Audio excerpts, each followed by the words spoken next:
शिक्षा के विभिन्न विषयों के विशेषज्ञ के रूप में देश के विभिन्न विश्वविद्यालयों, महाविद्यालयों तथा अन्य शैक्षिक संस्थाओं में निरंतर संबद्ध रहे हैं, वक्तव्य देते हैं और इनके साथ बड़ी गहराई से जुड़े हुए हैं। भारतीय शिक्षा राष्ट्रीय संकल्पना, इसके क्षेत्र में शिक्षा में नए विकल्प का प्रारूप, शिक्षा की स्वायत्तता का संपादन, उच्च शिक्षा भारतीय दृष्टि, शिक्षा विकल्प एवं आयाम, अटल बिहारी वाजपेयी शिक्षा संवाद, राष्ट्रीय शिक्षा नीति 2020, भारतीय का पुनरुत्थान, शिक्षा में भारतीयता एक विमर्श इत्यादि इनके द्वारा लिखित एवं संपादित कुछ पुस्तकें हैं। मैं अपने सभी प्रतिभागियों से ये बताना चाहती हूँ, आप लोगों ने इस बात का आग्रह किया था कि राष्ट्रीय शिक्षा नीति के संबंध में इसकी पृष्ठभूमि, इससे जुड़े हुए विषय और इसके संबंध में गहरा ज्ञान रखने वाले कोई यदि हमारे व्याख्याता मिले तो ये आपके आग्रह के आधार पर और आदरणीय अतुल कोठारी जी के की प्रसिद्धि और उनके विवेचन चिंतन की गहराई के आधार पर हमारा सौभाग्य है कि इस पुनश्चर्या पाठ्यक्रम में आज वक्ता के रूप में हमें डॉक्टर अतुल कोठारी उपलब्ध हुए हैं। राष्ट्रीय शिक्षा नीति की संकल्पना के पीछे इनका एक गहरा चिंतन और उसकी पृष्ठभूमि के साथ संयुक्त रहे हैं। मैं सिर्फ इतना ही कहना चाहती हूँ कि हमारे देश में और विशेषकर भारतीय ज्ञान परंपरा की भारतीय ज्ञान परंपरा में शिक्षा एक अत्यंत महत्वपूर्ण विषय रहा है। विगत कुछ दशकों में इसको ये कहीं ना कहीं छूट जा रही थी, कहीं ना कहीं दिग्भ्रमित हो रही थी यह परिकल्पना, लेकिन पिछले थोड़े से वर्षों से इसे पुनः केंद्र में लाने का एक प्रयास किया जा रहा है। विशेषकर मैं अपने वेदों से एक बहुत छोटी सी उक्ति उद्धृत करना चाहती हूँ अपने प्रतिभागियों के बीच। मुझे बहुत प्रिय है और मुझे लगता है कि शिक्षा से जुड़े हुए हम सभी जितने भी प्राध्यापक यहाँ जुड़े हैं, चाहे वो विश्वविद्यालय के हों चाहे महाविद्यालयों से हो, हमारे लिए महत्वपूर्ण है कि वेदों के में एक बहुत छोटा सा अंश आता है, इडा सरस्वती मही तिस्रो देवीर मयो भुवः। प्रत्येक यहाँ एक प्रार्थना है कि मातृभूमि, मातृभाषा और मातृ संस्कृति, ये तीनों देवियां घर घर में सम्मान के साथ विराजें। हम ये सोच करके देखें कि यदि हमारी अधिक से अधिक समस्याओं का समाधान इस दृष्टि से हो सकता है कि अगर प्रत्येक घर में, प्रत्येक परिवार में संस्कार का यह पौधा पनपे जो मातृभूमि, मातृभाषा और मातृ संस्कृति को देवी मानता हो, अन्य किसी भी देवी से ऊपर। मुझे बहुत ही प्रसन्नता है और बड़े सौभाग्य का बोध कर रही हूँ कलकत्ता विश्वविद्यालय की ओर से। हम दोनों समन्वयक इस बात के लिए स्वयं को सौभाग्यशाली मानते हैं कि अनेक विशिष्ट पुरस्कारों से समादृत विश्व धर्म सम्मेलन में अपना प्रबोधन देने के लिए उपलब्ध और अनेक विभिन्न प्रकार के अनेक विशिष्ट सम्मानों से समादृत डॉक्टर अतुल कोठारी ने हमारे इस कार्यक्रम में आने के लिए अपनी सहमति दी और हमारे बीच आज उपस्थित हुए हैं।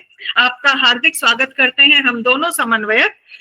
डॉक्टर अतुल कोठारी, कृपया आप अपने वक्तव्य से हमारे इस पुनश्चर्या पाठ्यक्रम को समृद्ध करें। स्वागत है सर। स्वागत है sir.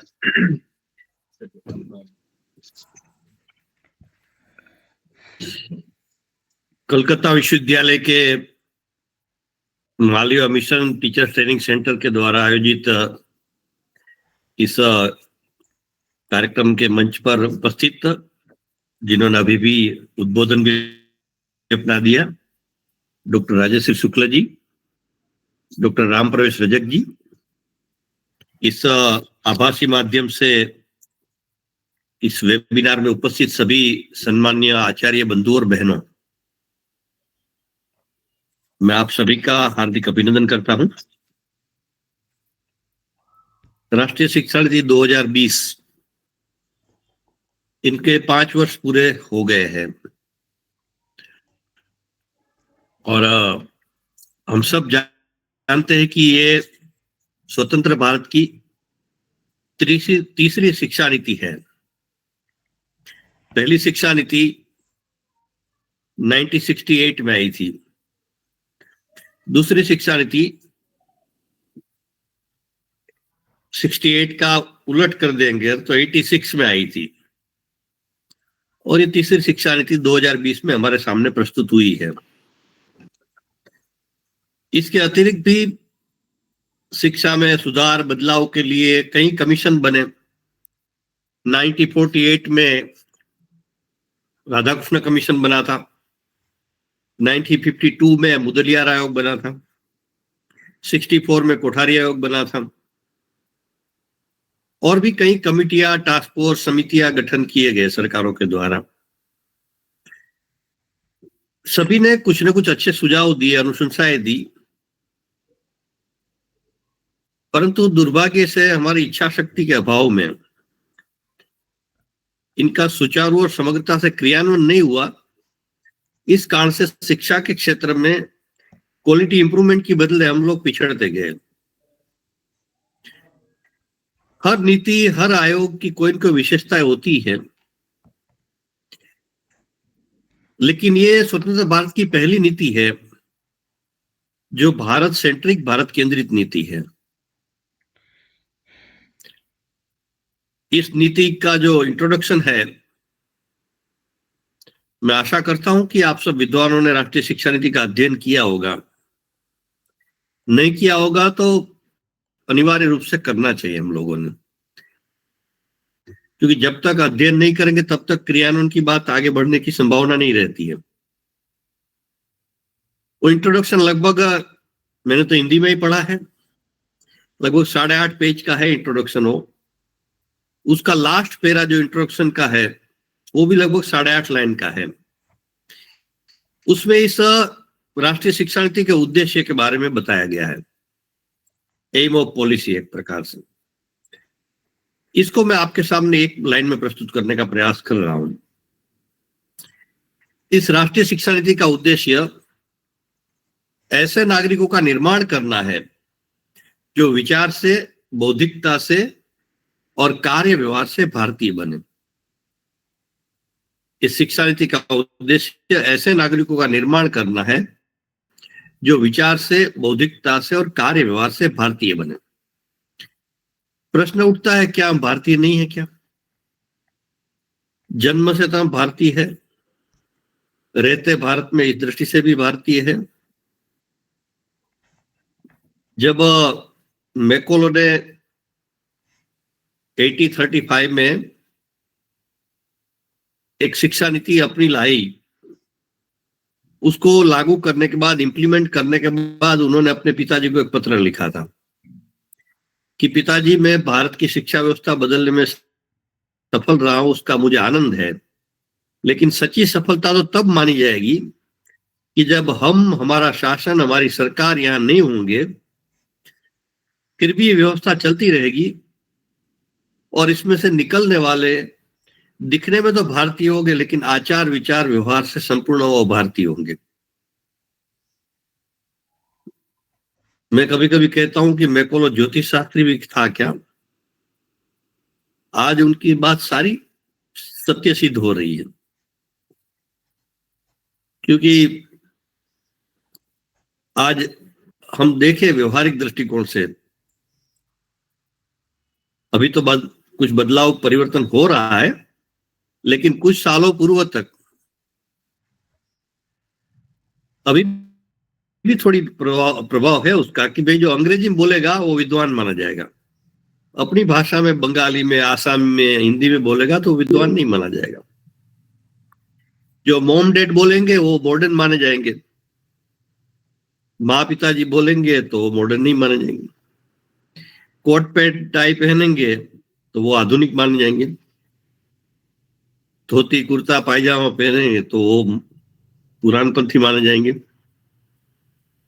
Junk food, fast food आदि खाएंगे तो वो आधुनिक माने जाएंगे, अपना खाना खाएंगे, भारतीय खाना, तो वो आधुनिक नहीं माने जाएंगे। ऐसी ये 50 बातें आप भी गिना सकते हैं। ये जो मानस बना हुआ है कि जो कुछ पश्चिम का है वही अच्छा है, हमारा है वो सब घटिया है, ये मानस बदलने का प्रयास इस शिक्षा नीति में है। ये जो भारतीयता का मानस बना हुआ है देश में, वो बदलेगा तभी वास्तव में भारतीयता पुनर्स्थापित होगी देश में, और इस शिक्षा नीति की जड़ है।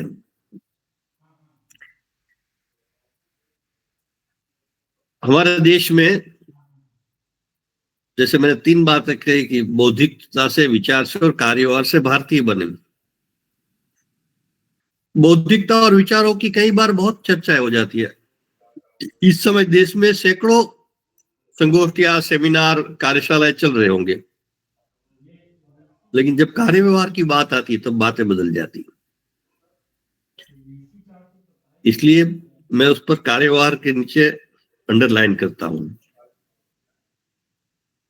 इसकी पहले की शिक्षा नीति का आयोग का जो हुआ हो गया, इस बार ऐसा मित्रों नहीं होना चाहिए, और हम तो इसलिए लगे हुए हैं पीछे। हम तो शिक्षा नीति पर 2012 से ही काम कर रहे हैं, लेकिन जब से ये शिक्षा नीति पर काम शुरू हुआ 2015 से भी, तब से हम इस पर लगे हुए हैं। जब से ये नीति आ गई तो इसके क्रियान्वयन पर हम देशव्यापी कार्य कर रहे हैं। कई बार लोग पूछते हैं मुझे कि आप कब तक यही काम करते रहे, कि मैंने कहा जब तक इस नीति का संपूर्ण रूप से क्रियान्वयन नहीं होगा तब तक हम इसी में लगे रहेंगे। लेकिन मित्रों को एक शिक्षा संस्कृति उत्थान न्यास के अतुल कोठारी के करने से बात नहीं हो जाएगी। हम सबका दायित्व है कि इस नीति का सुचारू और समग्रता से क्रियान्वयन हो, इस पर हमारी पूर्ण शक्ति लगाए हम। शिक्षा में भारतीयता लाना, तो इस शिक्षा नीति की वजह से तो बहुत सारी विशेषताएं हैं। कई लोग ये भी कहते हैं कि ये छात्र केंद्रित शिक्षा नीति है, स्टूडेंट सेंट्रिक भी है, मल्टीपल एग्जिट एंट्री की बात की है, मल्टीडिसिप्लिनरी अप्रोच की बात की है, एकेडमिक बैंक ऑफ क्रेडिट की बात की है। मल्टीपल एग्जिट एंट्री का तात्पर्य है कि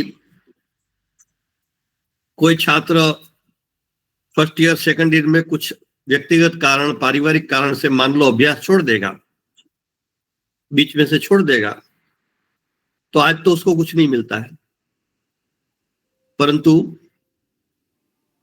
शिक्षा नीति के इम्प्लीमेंट के बाद 1 वर्ष के बाद उनको अलग से एक सर्टिफिकेट दिया जाएगा। 1 वर्ष के बाद छोड़ देंगे तो, 2 वर्ष के बाद छोड़ेंगे तो उनको डिप्लोमा का सर्टिफिकेट दिया जाएगा।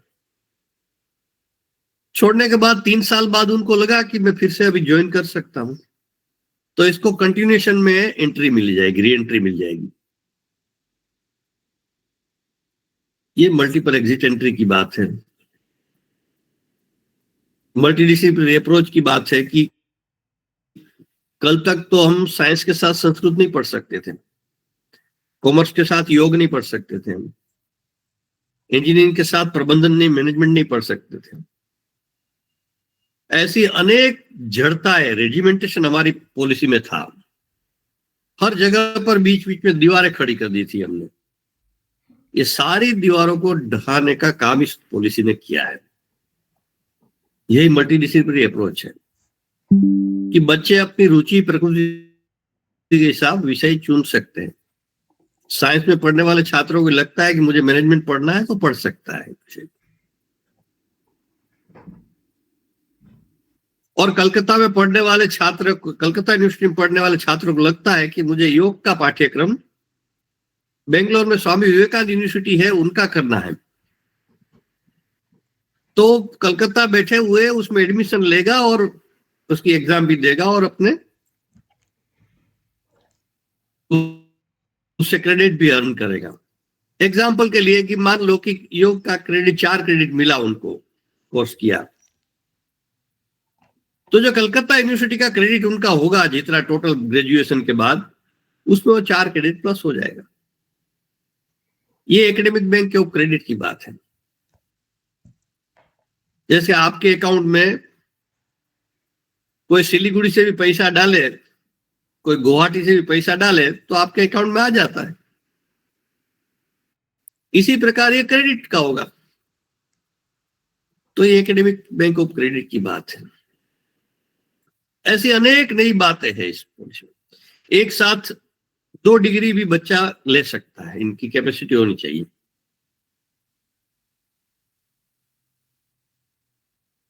तो छात्रों को बहुत सारी सुविधाएं और स्वायत्ता, स्वतंत्रता इस नीति में दी गई है।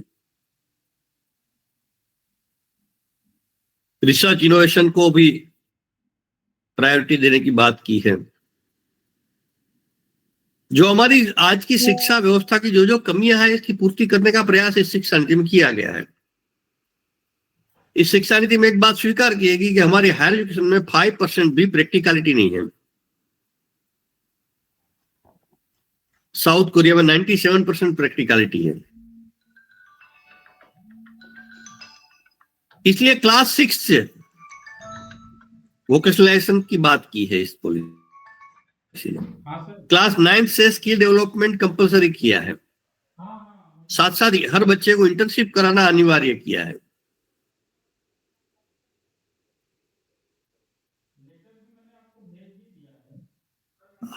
बच्चों को 9th से ही मल्टीडिसिप्लिनरी अप्रोच स्टार्ट हो जाएगा।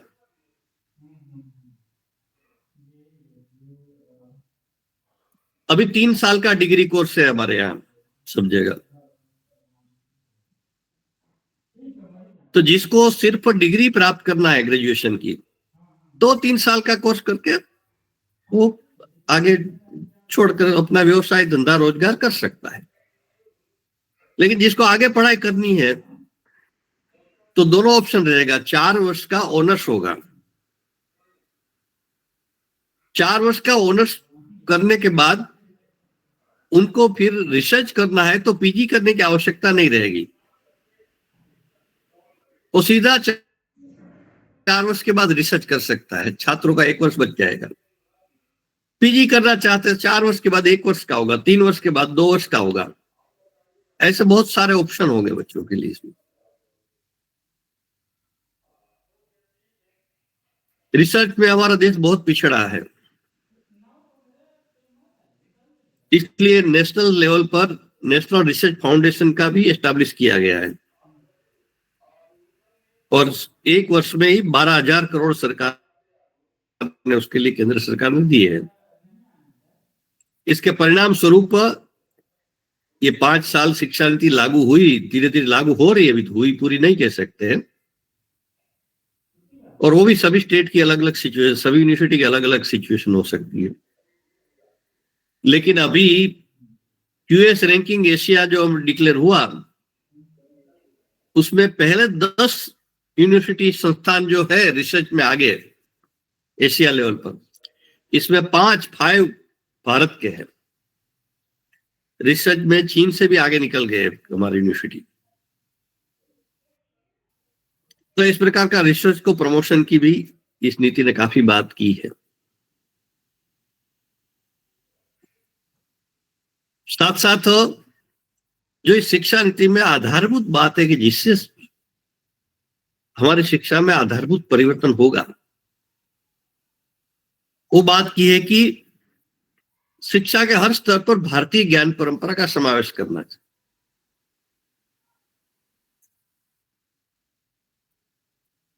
शिक्षा के हर स्तर पर तो भारतीयता लाना है।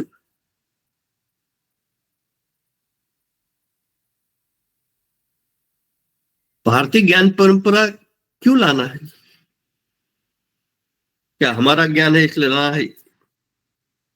ये तो कोई लॉजिकल बात नहीं हुई, सिर्फ भावनात्मक बात हुई। भावना से दुनिया नहीं चलती है। तो भारतीय ज्ञान क्या आज भी रिलेवेंट है? आज भी उनकी उपयोगिता है क्या? आवश्यकता है क्या देश और दुनिया में इसकी? इस प्रश्न का उत्तर कहना है तो मैं कहूंगा यस है। सिर्फ एक ही उदाहरण देता हूं। 2015 से अंतर्राष्ट्रीय स्तर पर योग दिवस मनाना प्रारंभ हुआ।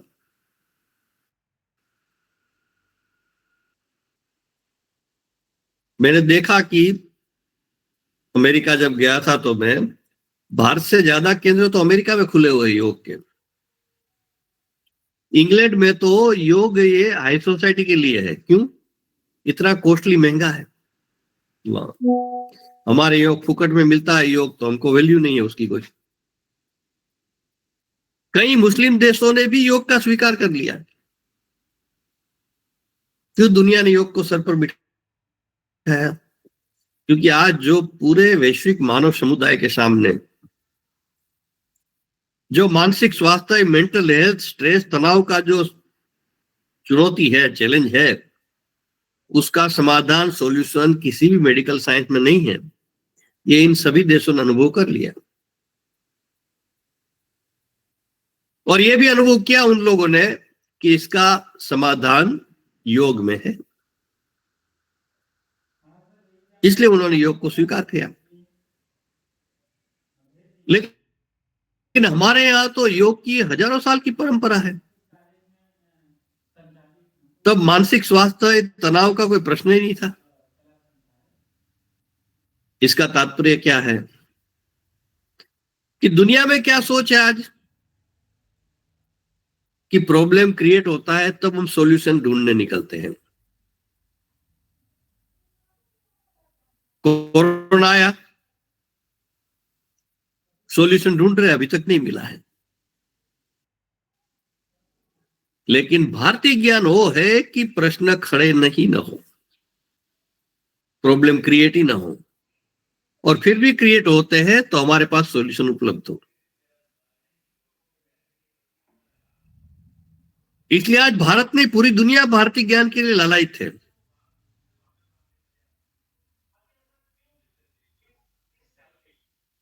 हमारे पास एक पुस्तक है, भारत क्या है, पुस्तक का नाम है।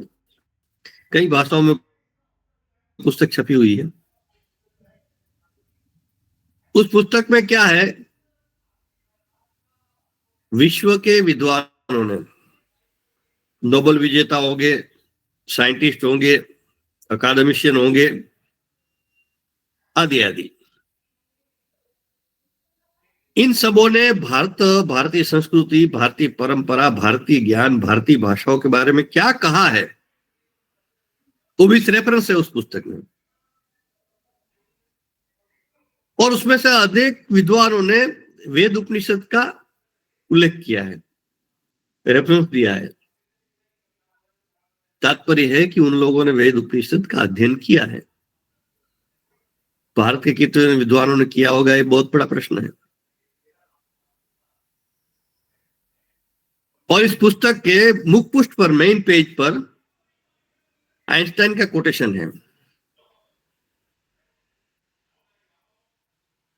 आइंस्टाइन ने कहा कि भारत के ऋषि मुनियों ने, आज जिसको हम साइंटिस्ट कहते हैं, एकेडमिशियन कहते हैं, उस समय ऋषि मुनि कहते थे, भारत के ऋषि मुनियों ने अगर गणित का ज्ञान दुनिया को नहीं दिया होता तो आज साइंस और टेक्नोलॉजी की फील्ड में जो शोध, अनुसंधान, रिसर्च हो रहा है वो संभव ही नहीं हो पाता। जीरो डेसिमल सिस्टम दुनिया को किसने दिया? इस प्रकार का श्रेष्ठ ज्ञान जो हमारा है, उससे पिछले 175 ईयर से हम वंचित है।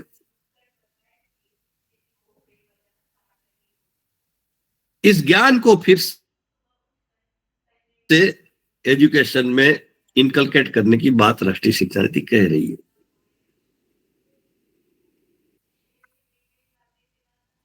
लेकिन आज प्रश्न तो यह है कि भारतीय ज्ञान है क्या?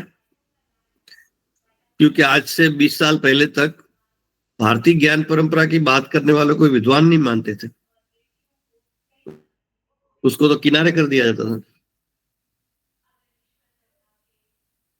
लेकिन हम जैसे संगठनों ने वर्षों तक काम किया, और सौभाग्य से राष्ट्रीय शिक्षा नीति में भी ये बात आ गई, तो आज आईआईटी, आईआईएम, एनआईटी, केंद्रीय विश्वविद्यालय आदि आदि संस्थानों में भारतीय ज्ञान परंपरा की कार्य भी प्रारंभ हो गया है। कई जगह पर उसके अलग अलग सेंटर खुल गए हैं।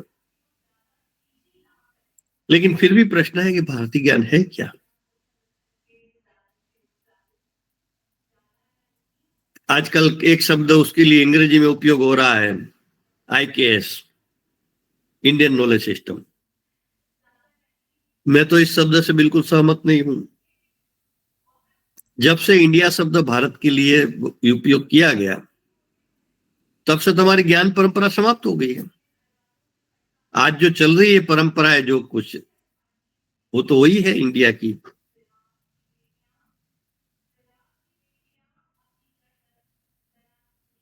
और मित्रों, इंडिया शब्द जो है, आप गूगल में जाकर ऑक्सफोर्ड डिक्शनरी में आप देख लीजिए। अगर आप पढ़ेंगे तो फिर आप शायद नहीं इंडिया शब्द उपयोग करेंगे।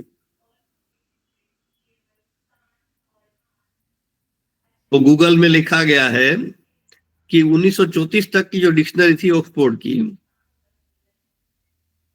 उसमें तो इंडियन यानी कौन? जो चोर है, लुटेरे है, अनपढ़ है, जिन्होंने चर्च में शादी नहीं की है, वो इंडियन है। वर्तमान डिक्शनरी में क्या उपयोग किया गया है कि इंडिया वो है, दक्षिण एशिया का एक देश है जो पहले अंग्रेजों के आधिपत्य में था, आज भी राष्ट्रकुल का सदस्य है। यानी आज भी हमको अपमानित करने वाला अर्थ बताया जाता है। और इंडिया शब्द का शाब्दिक अर्थ को कोई बताया नहीं जाता है। हर शब्द का एक अर्थ होता है। हमारा भारत है शब्द, तो भा यानी प्रकाश, प्रकाश यानी ज्ञान का प्रतीक, और रथ यानी प्रवृत्त। जो ज्ञान में प्रवृत्त है वो इंडिया है, वो इंडियन है, वो भारत है, भारतीय है।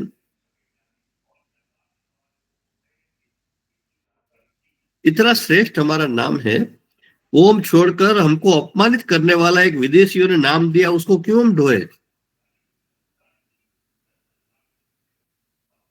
इसलिए मैं तो कहता हूं कि अंग्रेजी में भी भारतीय ज्ञान परंपरा ही बोलना चाहिए। बहुत अंग्रेजी का मोह है तो भारतीय नॉलेज ट्रेडिशन कहिए आप। और नाम का को भी कोई ट्रांसलेशन, अनुवाद नहीं होता है। तो ये जो भारतीय ज्ञान परंपरा की बात है, कोई एक विषय नहीं है भारतीय ज्ञान परंपरा। हर विषय में भारतीय ज्ञान स्वतंत्र है। साइकोलॉजी में भारतीय ज्ञान अलग होगा, फिजिक्स में अलग होगा, केमिस्ट्री में अलग होगा। तो मैं आपसे विद्वानों से प्रार्थना करूंगा कि कम से कम अपने एक विषय में भारतीय ज्ञान क्या है, उसका अध्ययन हम प्रारंभ कर सकते हैं क्या? हम लोग मध्य प्रदेश सरकार में काम कर रहे हैं,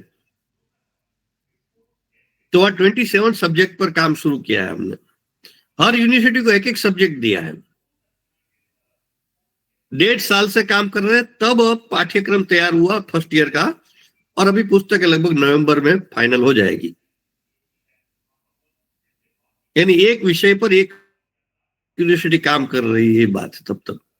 और वो भी फाइनल नहीं होगा काम। मैंने निवेदन किया है उनको कि इसमें एक नोट्स डालिएगा हर पुस्तक में कि हम लोग ये पहली बार काम कर रहे हैं, देश में शायद पहली बार इस प्रकार का काम हो रहा है, तो हो सकता है कोई इसमें कमी रह गई हो सकता है कोई आपके सुझाव हो सकता है कोई बात आपको गलत लगे। तो इन सबके सुझाव निमंत्रित है। और जो भी उचित सुझाव, अच्छे सुझाव आएंगे तो उसको फिर से आगे उसको जोड़ने का प्रयास करेंगे। क्योंकि ये 1 साल 2 साल में होने वाला काम नहीं है, बहुत लंबे समय काम करना पड़ेगा।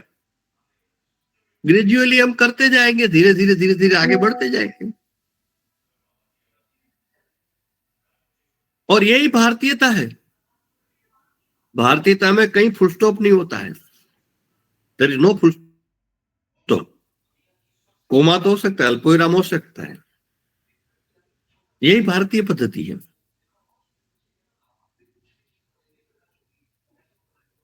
इस प्रकार के हर विषय में काम करना पड़ेगा, और हर विषय में कार्य करना, यानी पहला काम तो यही कि भाई पाठ्यक्रम, पहला काम, मूल काम पाठ्यक्रम का है, सिलेबस, करिकुलम।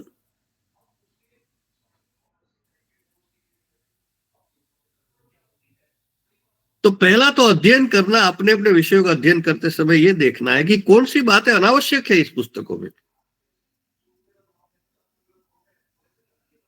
उदाहरण के लिए, जब मैं विद्यालय में, स्कूल में पढ़ता था, तो मुझे कोई पूछे उस समय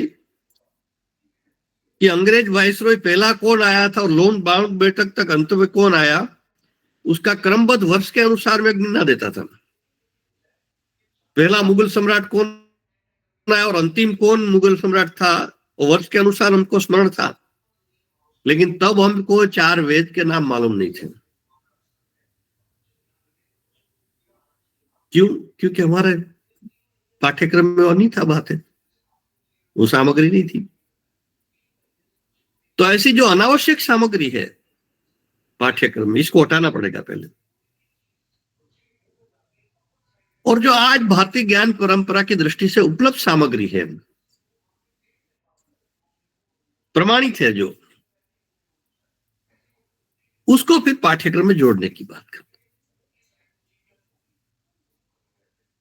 जैसे उदाहरण के लिए केमिस्ट्री के उदाहरण ले, प्रफुल्ल चंद्र राय का हिस्ट्री ऑफ हिंदू केमिस्ट्री पुस्तक है, जिसको अंग्रेजी में पीसी रॉय कहते हैं। भारत के आधुनिक केमिस्ट्री के जनक माने जाते हैं, बंगाल के ही थे। वो उपलब्ध है हमारे पास, उसका हम उपयोग कर सकते हैं। मैथमेटिक्स की बात करें, श्रीनिवास रामानुजन का मैथमेटिक्स 3 हस्तलेखित डायरी थी श्रीनिवास रामानुजन की।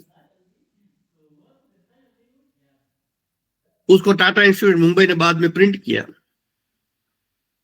वो 3 हस्तलेख डायरी का आज तक वर्ल्ड के कोई मैथमेटिशियन टोटलिटी में सॉल्यूशन नहीं कर पाया है।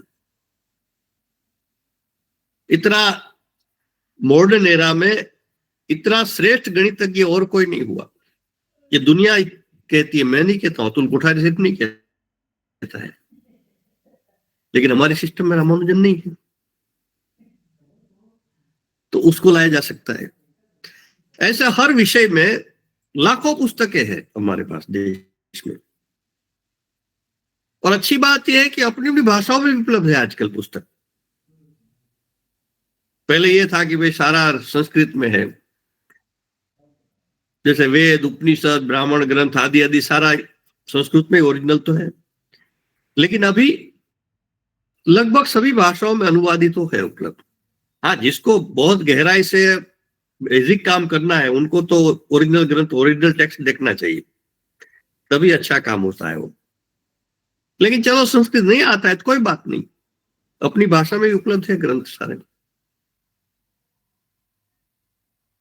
तो इस दृष्टि से पाठ्यक्रम में बदलाव, इस पर काम, ये आधारभूत काम है। पाठ्यक्रम के साथ साथ पाठ्यक्रम जब का काम करे तो इसमें कौन से शब्दों का उपयोग करना नहीं करना, इस पर भी विचार करना पड़ेगा। कई शब्दों ने हमारे देश का बहुत नुकसान कर दिया है। जैसे एक शब्द सेक्युलरिज्म है, वैसे ओरिजिनल संविधान में तो नहीं था। 75 में जब इमरजेंसी देश में लागू हुई तो उसमें बीच में डाला गया उसको।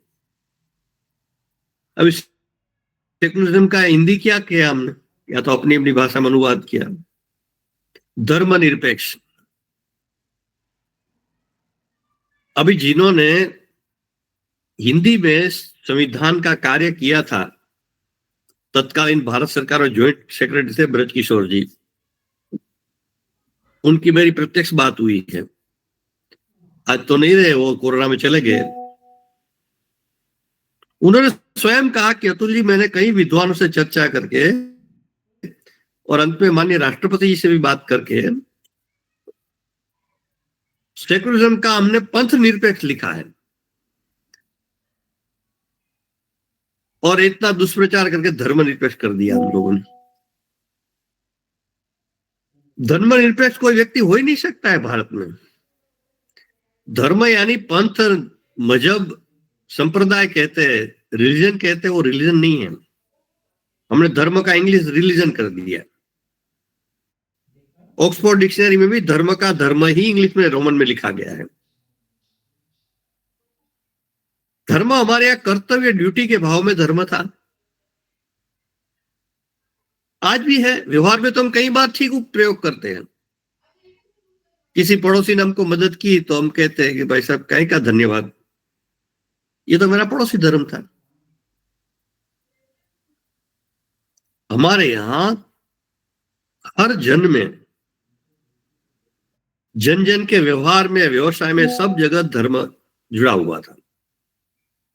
उदाहरण के लिए जैसे हम लोग सब्जी लेने पहले जाते थे तो मान लो 2 केजी भिंडी लिया, दोनों तराजू समान हो गए तो न्याय है, लेकिन फिर भी वो महिला 2 भिंडी ज्यादा देती थी। क्यों? गलती से भी आपको कम न जाए।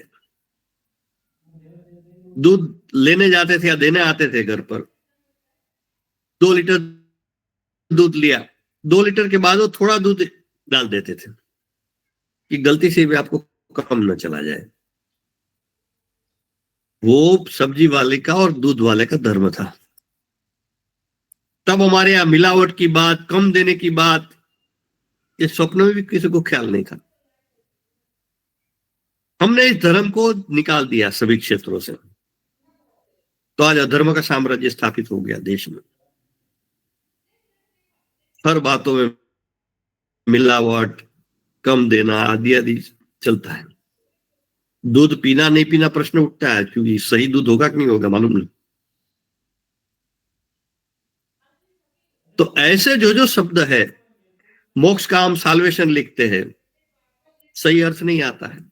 संस्कृति का हम कल्चर लिखते हैं इंग्लिश में, वो सही अर्थ नहीं आता है।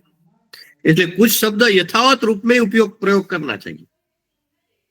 मोक्ष का रोमन लिपि में मोक्ष लिखना चाहिए।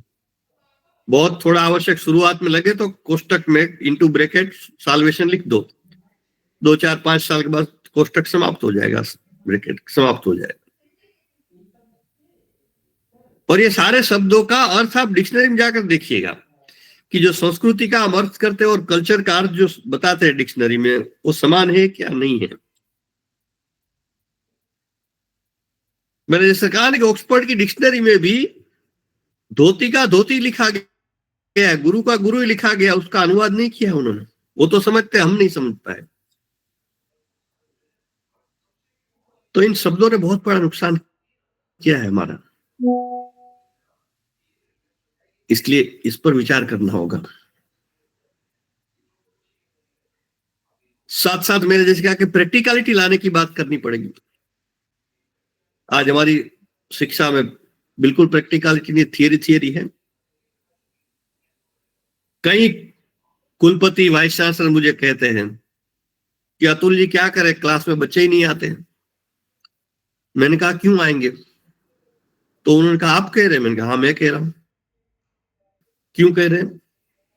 मैंने कहा वही रटे रटाए भाषण चलते रहेंगे क्लास में, तो आज के बच्चे तो बहुत बुद्धिमान हैं, वो तो कहे विचार करते हैं कि आपसे अच्छे भाषण यूट्यूब पर हमको मिल जाएंगे, तो इसलिए यूनिवर्सिटी कॉलेज आने की क्या जरूरत है उनको। ये बहुत बड़ी चैलेंज है मित्रों आचार्यों के सामने, जिनको आप प्रोफेसर टीचर्स कहते हैं, हम आचार्य कहते हैं। हमारा मूल शब्द आचार्य है। कि अगर हमने पढ़ाने की पद्धति है पेडागोजी लेवल पर बदलाव नहीं किया तो 5 साल के बाद बच्चे क्लास में ढूंढना मुश्किल हो जाएगा।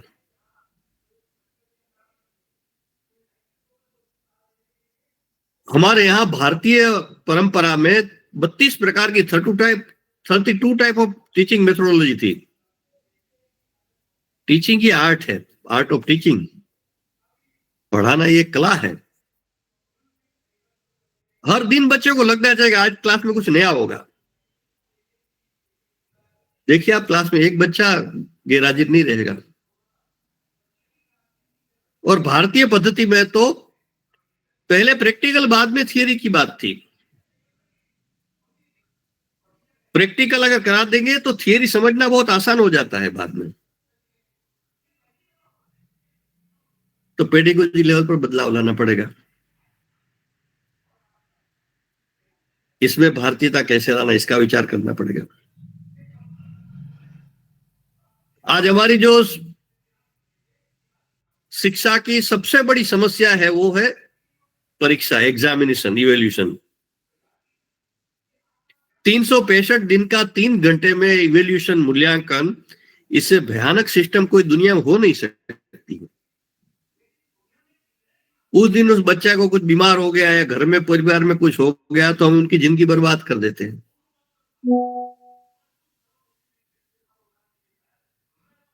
इवोल्यूशन में होलिस्टिक अप्रोच लाना।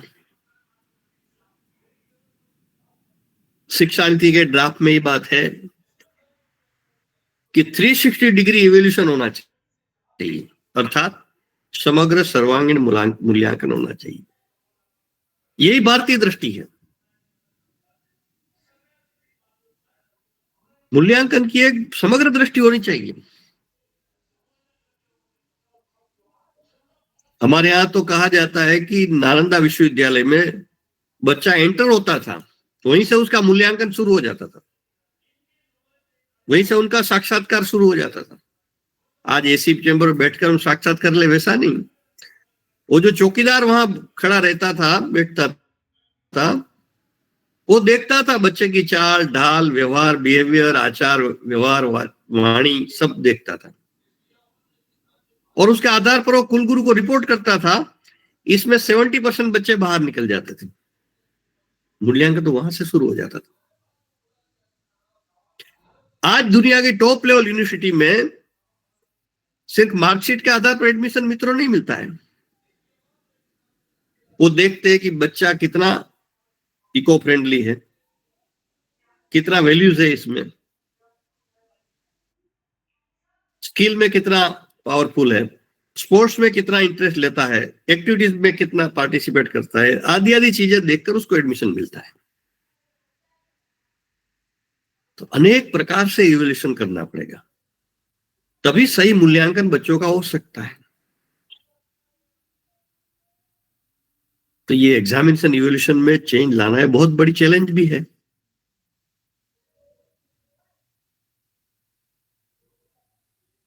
तो ये इसमें ये भारतीयता लाना यही है, समग्रता की दृष्टि लाना।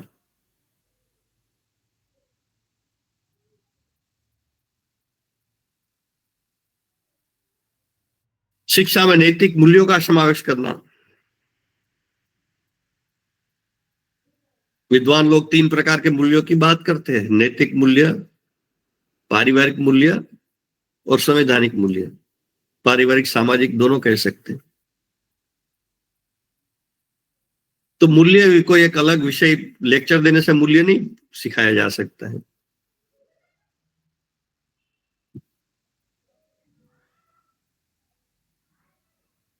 इस शिक्षा नीति ने कहा है कि इस सभी स्तर पर होलिस्टिक अप्रोच लाना है। होलिस्टिक अप्रोच यही भारतीय अप्रोच है। यह आज हम हर बात पार्टली टुकड़ों टुकड़ों में सोचने की जो सिस्टम डेवलप हो गई है, वो भारतीय दृष्टि नहीं है। पर्यावरण एक सेपरेट सब्जेक्ट होगा, वैल्यू एजुकेशन सेपरेट सब्जेक्ट, योग तीसरा होगा, संगीत चौथा होगा। 50 सब्जेक्ट कितना बच्चे पढ़ेंगे? तो हम कहते 1-2 सब्जेक्ट चुन लो, तो होलिस्टिक डेवलप होता नहीं उनका।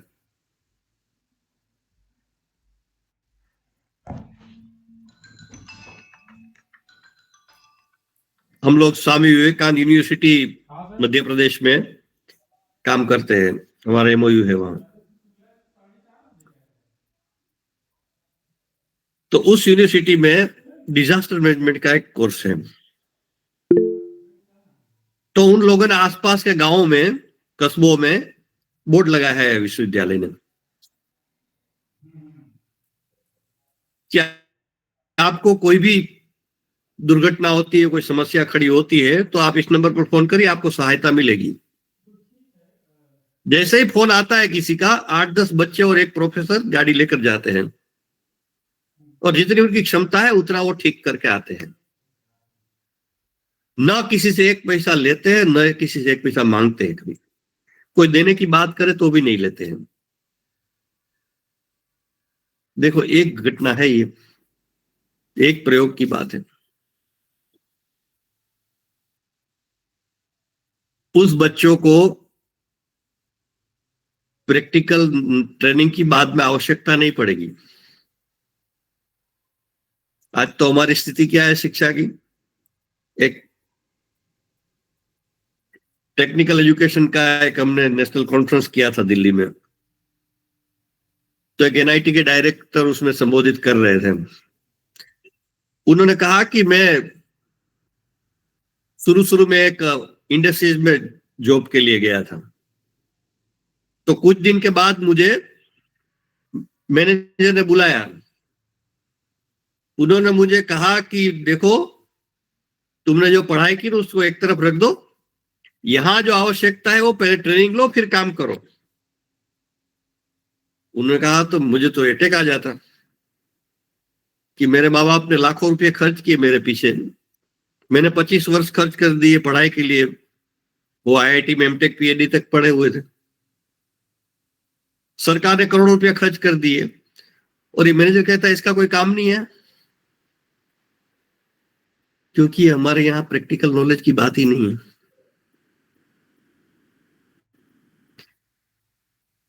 कोई आईआईटीएन है, चाहे एमटेक पीएचडी किया होगा, उनको आप पूछेंगे कि भाई स्कूटर खराब हो गया तो पहले क्या करना चाहिए, उनके पास उत्तर नहीं होगा। वो चौराहे पर बैठा हुआ, रास्ते पर बैठे हुआ अनपढ़ मैकेनिक वो बता देगा आपको। तो उस दोष उस आईआईटीएन का नहीं, दोष हमारे सिस्टम का है। लेकिन इन बच्चों को प्रॉब्लम नहीं आएगा, डिजास्टर मैनेजमेंट के बच्चे को, क्योंकि उनके पास एक्सपीरियंस बेस्ड नॉलेज है। मैं कई बार उस विश्वविद्यालय कार्यक्रम में जाता हूं, तो बच्चे हर बार नए नए एक्सपेरिमेंट बताते हैं कार्यक्रम के पहले 5-10 मिनट में।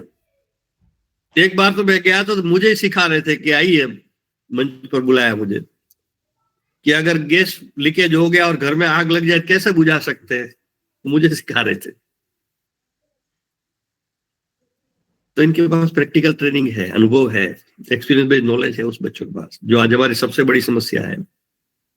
उस बच्चों को वैल्यू एजुकेशन पढ़ाने की जरूरत नहीं है, क्योंकि दुखी पीड़ित गांव के लोगों के लिए बिना शुल्क लिए, विदाउट कोई पेमेंट लिए सहयोग करना, उनके समस्या का समाधान के लिए काम करना, वो कर रहे हैं।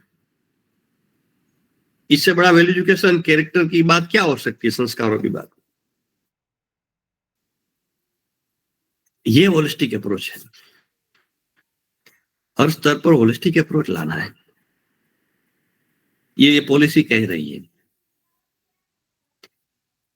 तो इस प्रकार का हमारे पास एक पुस्तक है, character building and holistic approach of child. ये एम ऑफ एजुकेशन है। शिक्षा का आधारभूत लक्ष्य क्या है कि बच्चों का चरित्र निर्माण, बच्चों का आचार्यों का सबका और व्यक्तित्व का समग्र विकास। आज तो हमारी शिक्षा में समग्रता की क्या बात है।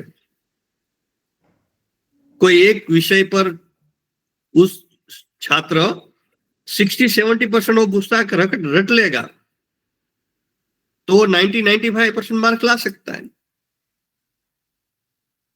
क्योंकि हमारे यहाँ एग्जामिनेशन ऑप्शनल सिस्टम है। 8 में से 6 क्वेश्चन करो, 5 के और में 5 है। तो एक पुस्तक छोटी सी, उनका पूरा ज्ञान जिसके पास नहीं है वो 95% मार्क लाता है। मार्क्स तो मिल जाता है, लेकिन ज्ञान कितना है वो बड़ा प्रश्न होता है।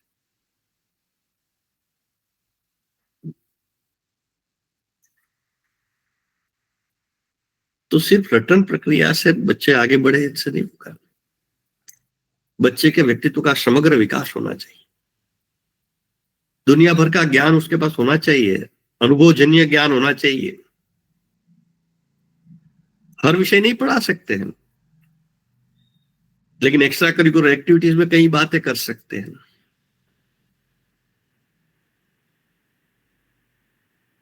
तो पुस्तक हमारी है, उसमें आप तो उनको पुस्तक हायर एजुकेशन के लोग तो नहीं मान सकते कई बार, क्योंकि 90 पेज की पुस्तक है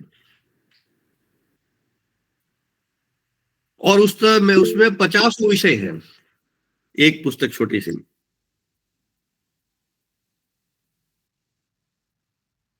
और जिस जिस संस्थानों में हमारा विद्यालय से लेकर विश्वविद्यालय तक का सिलेबस है हमारे पास, हो जहां इसको सीरियसली गंभीरता से इंप्लीमेंट किया, लागू किया, वहां यू टर्न आ गया है। ऐसे स्कूल में आज के जमाने में आपको बता सकता हूं, ये नालंदा तक्षशिला विक्रमशिला विश्वविद्यालय की बात नहीं कर रहा हूं, 2025 की बात कर रहा हूं, कि वहां विदाउट सुपरवाइजर एग्जाम होती है, बच्चे कोई कॉपी नहीं करता है। इससे बड़ा वैल्यू क्या हो सकता है?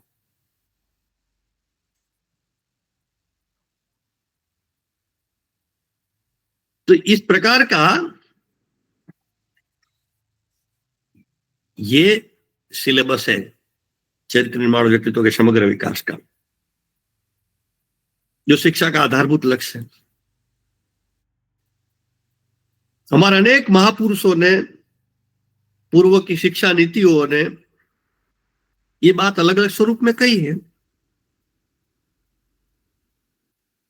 गांधी जी ने 3 बात कही थी, हेड, हैंड एंड हार्ट। अर्थात हेड यानी दिमाग, रटन प्रक्रिया से बच्चे पास न हो, सिर्फ वास्तव में ज्ञानी हो। हैंड यानी हाथ से काम करना बच्चे सीखे।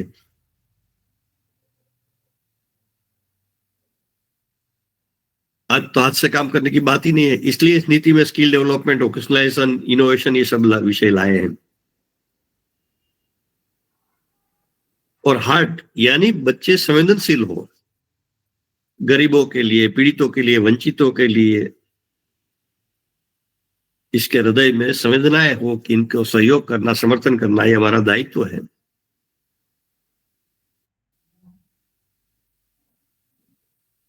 इस प्रकार ये चरित्र निर्माण व्यक्तित्व के समग्र विकास की बात हर पुस्तक में धीरे धीरे लानी पड़ेगी। अभी तो सिस्टम में नहीं है, इसलिए अलग से हमने सिलेबस बनाए हैं, पुस्तक बनाई है, लेकिन धीरे धीरे हर पुस्तक में इनकलकेट करना पड़ेगा, हर सब्जेक्ट में इसको।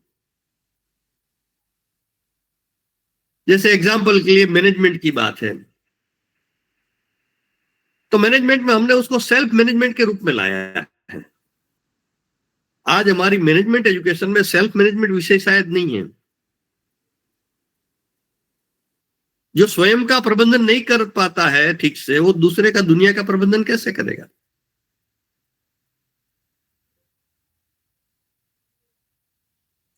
तो इस प्रकार के अलग अलग स्वरूप में हर विषय के अनुरूप उसको सिलेबस में लाना पड़ेगा, टेक्स्ट बुक में लाना पड़ेगा,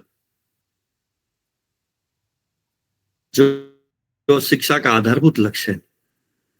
क्योंकि आज जो देश और दुनिया में जितनी समस्याएं, चुनौतियां है, उसका एक महत्वपूर्ण कोई कारण है, तो है क्राइसिस ऑफ कैरेक्टर, चरित्र का संकट।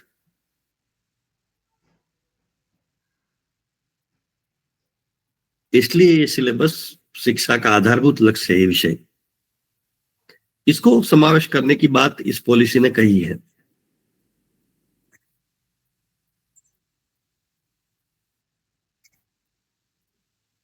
तो ऐसे शिक्षा के सभी स्तर पर भारतीयता, भारतीय दृष्टि और भारतीय ज्ञान परंपरा का समावेश।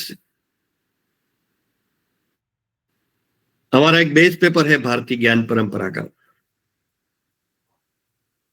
आपको जिसको भी चाहिए वो बेस पेपर मिल सकता है, जिस पर मध्य प्रदेश सरकार में पूरा काम चल रहा है। वो अगर टोटलिटी में इंप्लीमेंट करेंगे तो मेरा मानना है कि 70% पॉलिसी इनकलकेट हो जाएगी।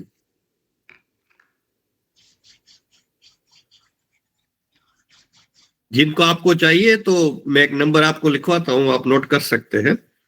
उस नंबर पर आप रिक्वेस्ट भेजेंगे कि भारतीय ज्ञान परंपरा है, वो पेपर हमको चाहिए। एक एजुकेशन पॉलिसी का भी 2 पेपर है, उस तीनों में से जो आपको चाहिए वो मैं उपलब्ध करा देंगे हम लोग आपको। तो इस नंबर पर आप रिक्वेस्ट भेजना पड़ेगा व्हाट्सएप पर। नंबर में बोल रहा हूं 98681 98681 00445 00445। इस नंबर पर आप रिक्वेस्ट भेजेंगे। बस इस पेपर के लिए इस नंबर का उपयोग करें, बाकी बाद में ना करें कृपया। व्हाट्सएप पर रिक्वेस्ट भेजना है, बस इतना ही। और ये शिक्षा के सभी स्तर पर भारतीय ज्ञान परंपरा लाने का रेफरेंसेस पॉलिसी में है। इसलिए पॉलिसी का अध्ययन करना है, क्योंकि इसको समझना है पूरी पॉलिसी को। हर जगह उसको कॉमन लागू नहीं हो सकता है। कुछ राष्ट्रीय स्तर पर होगा, कुछ राज्यों के अनुसार होगा, कुछ यूनिवर्सिटी में अलग अलग होगा। अपनी यूनिवर्सिटी हर सब्जेक्ट के अनुसार अलग अलग विचार करना पड़ेगा। कुछ बातें कॉमन होगी, कुछ बातें अलग अलग होगी। तो अपने अपने संस्थानों के अनुसार, सब्जेक्ट के अनुसार भी विचार करना पड़ेगा। एक बार आप अध्ययन करेंगे तो आपको बारंबार अध्ययन करने की इच्छा होगी इस पॉलिसी को। मैंने तो कई बार बीच बीच में मैं देखता हूं, क्योंकि मित्रों 66 पेज है ये पॉलिसी, ओरिजिनल जो इंग्लिश ड्राफ्ट है वो, और हिंदी में 102 102 पेज है। आप जैसे विद्वान 2-3 घंटे निकालेंगे तो आराम से पढ़ लेंगे।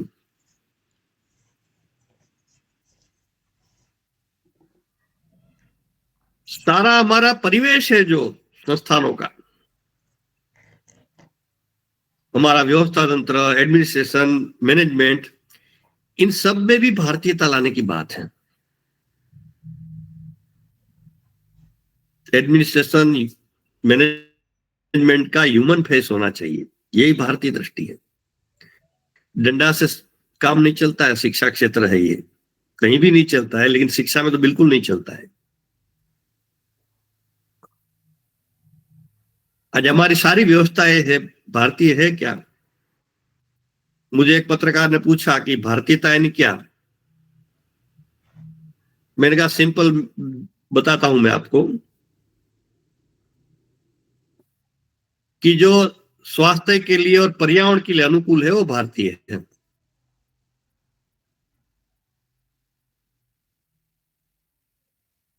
मैं देश भर में घूमता हूं, यूनिवर्सिटी में जाता हूं, बड़े बड़े संस्थानों में, केंद्रीय संस्थानों में भी जाता हूं। गेस्ट हाउस में रहना होता है, होटल में रहना होता है, आदि आदि। हर जगह पर डनलोप के गद्दे और सोफा मिल जाएगा। अब ये भारतीय है क्या? नहीं है। क्यों नहीं है? क्योंकि उसमें से जो क्लोरोफॉर्म नाम का वायु निकलता है, उससे ओजोन के में छिद्र हो रहा है, ओजोन की परत में। ये पर्यावरण के लिए भयानक नुकसान करता है। और आजकल करोड़ों लोगों को बैक पेन हो रहा है, इसकी जड़ है ये। जब डॉक्टर फिर मना करेंगे तब हम फिर हार्ट बेड ढूंढने जाते हैं बैक पेन होने के बाद। भारतीय दृष्टि तो यही है कि पहले से सावधान हो जाए कि समस्या हो ही नहीं।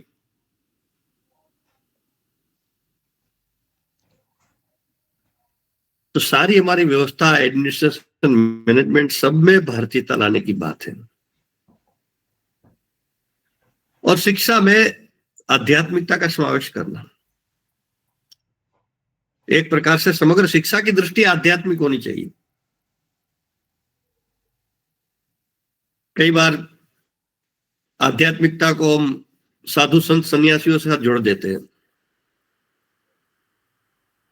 या मजहब संप्रदाय के साथ जोड़ देते हैं। साधु संत सन्यासी तो आध्यात्मिक होते ही है, लेकिन दुनिया में एक देश का नाम, देश को आध्यात्मिक राष्ट्र कहा गया है, वो भारत राष्ट्र है। क्यों?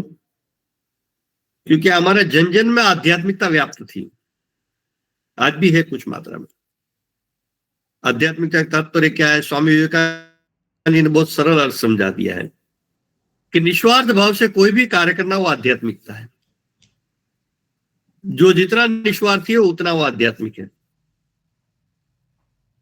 इसलिए शिक्षा नीति में कहा गया है कि बच्चों को सेवा कार्य, सर्विस एक्टिविटी से, गांवों से जो कनेक्ट करो,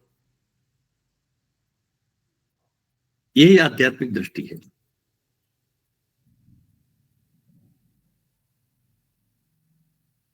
और पहले हमारा जीवन व्यवहार में सर्वत्र ये था। सुबह उठकर हम चींटियों का आटा डालते थे, पक्षियों को दाना पानी देते थे, महिलाएं पहली रोटी गाय को देती। क्यों ये सब करते थे? क्योंकि वो भी हमारे सब परिवार के अंग है, उसको भी सहयोग करना, उनका जीवन अच्छी तरह चले, इसलिए हमने सहयोग देना चाहिए। पूरी जीवनचर्या, दिनचर्या में ये सब बातें थी हमारे। हर बात में हम दूसरे का विचार करते थे। उसमें हमारा कोई स्वार्थ नहीं, निस्वार्थता ही है। चींटी को आटा डालने से हमको क्या मिलेगा? कुछ मिलेगा? लेकिन वो भी हमारे परिवार के सदस्य थे। तो जन जन, सामान्य जन के लिए ये आध्यात्मिक दृष्टि है। लेकिन समग्र शिक्षा के आध्यात्मिक दृष्टि से तात्पर्य क्या है? जैसे एक बात कि भाई शिक्षा में प्रैक्टिकलिटी लाना है, तो हर पाठ के बाद एक्टिविटीज, गतिविधियां, सर्वे कार्य, प्रोजेक्ट वर्क आदि आदि होना चाहिए। आचार्यों हम लोगों ने पढ़ाया और बच्चों ने पढ़ा, बाद में करना क्या है व्यक्तिगत जीवन में, पारिवारिक जीवन में, सामाजिक जीवन में? करना क्या है? नहीं भारत सरकार को क्या करना है, यूनो को क्या करना है, पश्चिम बंगाल को सरकार को क्या करना है, वो नहीं। मुझे क्या करना है? What is my duty, what is my responsibility? मेरा दायित्व, कर्तृत्व क्या है, कर्तव्य क्या है? यानी हर दिन 6 क्लास मान लो चलते होंगे, तो हर क्लास में, हर पाठ में यही दृष्टि आएगी कि मुझे क्या करना है, मुझे क्या करना है।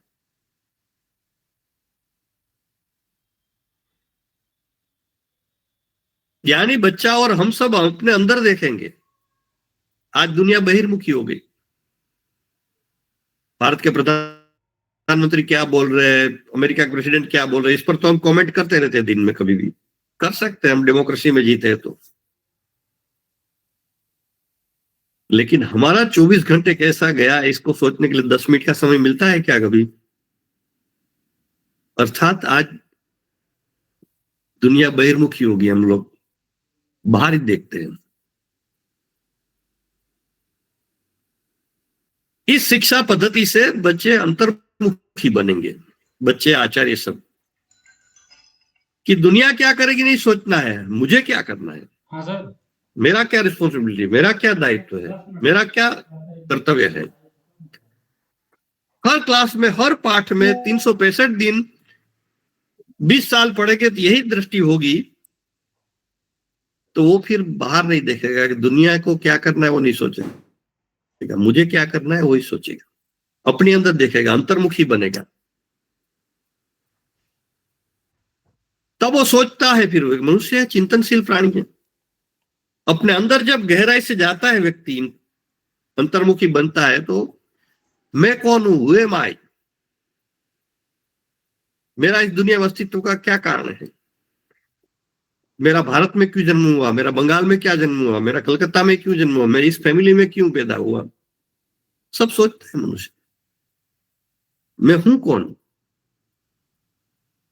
मैं शरीर हूं, मैं प्राण हूं, मैं मन हूं, मैं बुद्धि हूं कि मैं आत्मा हूं? बुद्धिशाली प्राणी है मनुष्य, तो समझता है कि मैं तो आत्मा हूं, मेरा मूल स्वरूप तो आत्मा है। अपने आत्मा से नजदीक जाता है। और आत्मा किसका स्वरूप है? परमात्मा का स्वरूप। तो जो आत्मा से नजदीक जाता है वो परमात्मा से नजदीक जाता है। वहां तो आनंद ही आनंद है। मनुष्य जितने साल जीता है, 70, 80, 100 साल, पढ़ाई करता है, व्यवसाय, नौकरी, रोजगार करता है, घर परिवार करता है, सब कुछ करता है। किस लिए? जीवन में आनंद की प्राप्ति के लिए, सुख की प्राप्ति के लिए।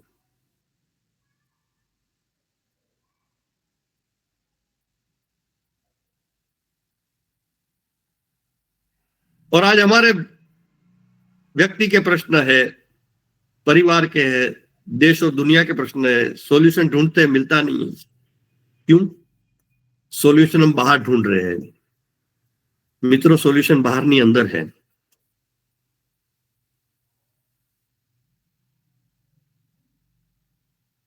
जो अंतर्मुखी बनेगा वो स्वयं का तो प्रश्नों का निराकरण करेगा, देश और दुनिया के प्रश्नों का भी समाधान करने में सक्षम होगा। हम घर में, संस्थानों में चित्र लगाते हैं ना,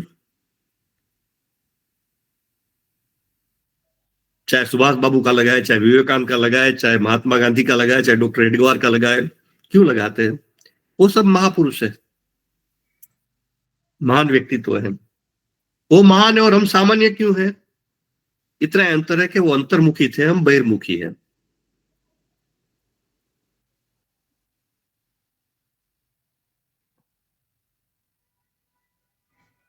कोठारी आयोग ने कहा था अपने रिपोर्ट में 64-66 तक जो आयोग बना,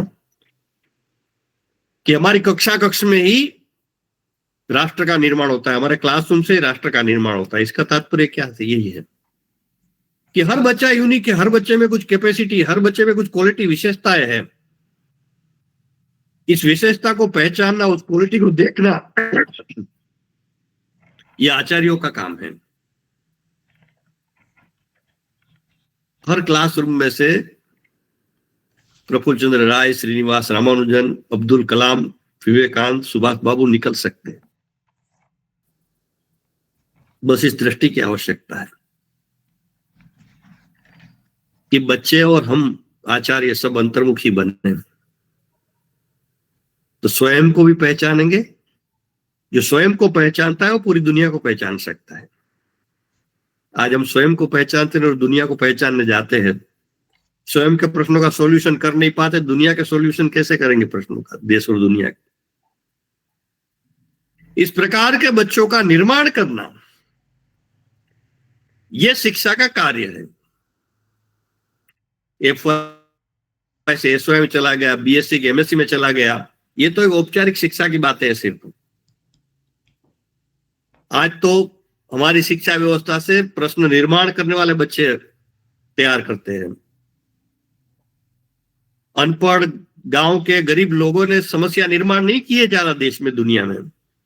पढ़े लिखों ने ज्यादा समस्या दुनिया में निर्माण की है। इसका कारण शिक्षा व्यवस्था है। इस प्रकार की शिक्षा व्यवस्था आई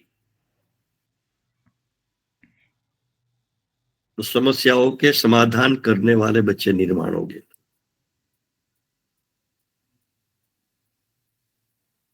यही शिक्षा का तात्पर्य है, यही शिक्षा की आध्यात्मिक दृष्टि है। और इस प्रकार की शिक्षा व्यवस्था लाने के लिए राष्ट्रीय शिक्षा नीति लाई गई है।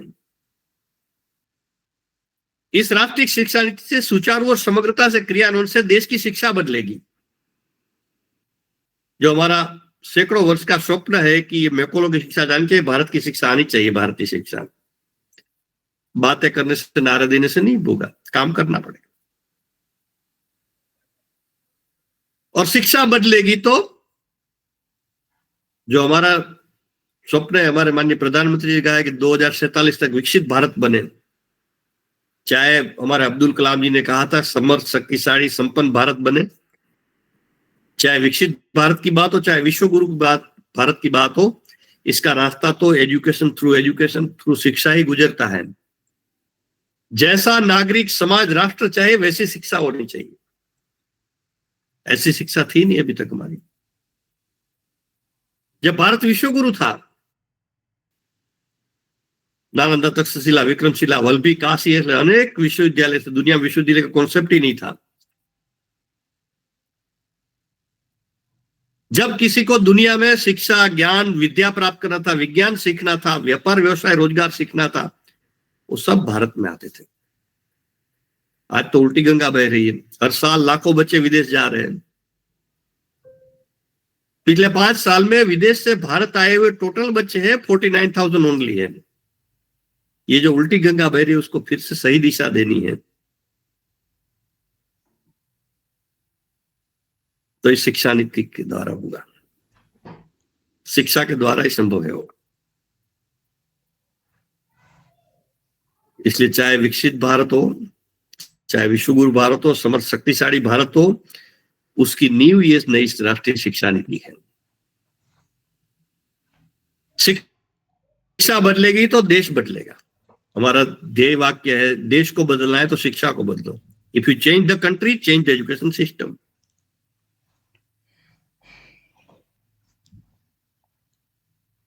भारत विकसित हो, विश्वगुरु हो, समृद्ध शक्ति संपन्न हो, इसका तात्पर्य नहीं कि हम भारत को अमेरिका, रशिया या चीन बनाना है, दुनिया का दादा नहीं बनना है। भारत विकसित विश्वगुरु बने अर्थात यह है कि दुनिया में जो भी दुखी है, पीड़ित है, वंचित है, गरीब है, ऐसे देश हो, ऐसे समाज हो, उनको सहयोग समर्थन करना, उसके उत्थान के लिए हमारा प्रयास करना, फिर से इस विश्व में सुख शांति का साम्राज्य पुनर्स्थापित करना, ये विश्वगुरु विकसित भारत की संकल्पना है। ऐसा भारत फिर से पुनर्स्थापित करना है, रीएस्टैब्लिश करना है, तो मित्रों इसका आधार शिक्षा ही होगा। ऐसी शिक्षा व्यवस्था फिर से भारत में रीएस्टैब्लिश करना, पुनर्स्थापित करना, इसलिए राष्ट्रीय शिक्षा नीति लाई गई है। इस दृष्टि से, इस विजन के से इस शिक्षा नीति के सामने हम देखें, चिंतन करें, विचार करें, उसका अध्ययन करें और उसके क्रियान्वयन में अपनी संपूर्ण शक्ति लगाए, ऐसी आप सबसे विनम्र प्रार्थना। मुझे इस आयोजन में आपने निमंत्रित किया, इसलिए आयोजकों का और आप सबका बहुत बहुत धन्यवाद। धन्यवाद सर।